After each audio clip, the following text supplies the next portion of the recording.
Department of Health miyatinaw sa mga informasyon nga may katap karon sa social media nga matud pa pulos fake news. Ano ang report?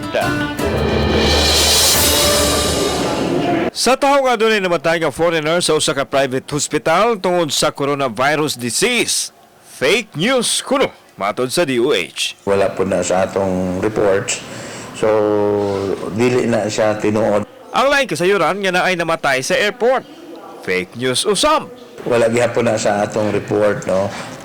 Ako lang na laging gihangyo nga kung doon na magani mo'y kung wala magani mo'y buhaton sa social media, palihog dito mo adto sa website sa DOH. Ang mikatap sa social media kalabot sa mga tinun-an o magtutudlo nga matod pa na ay COVID-19. Labaw pang fake news.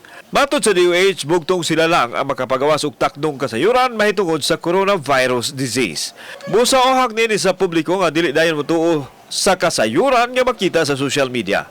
Ang mga nagpasiugda nini dunay tukbang silot apil na ang magpaambit sa fake news.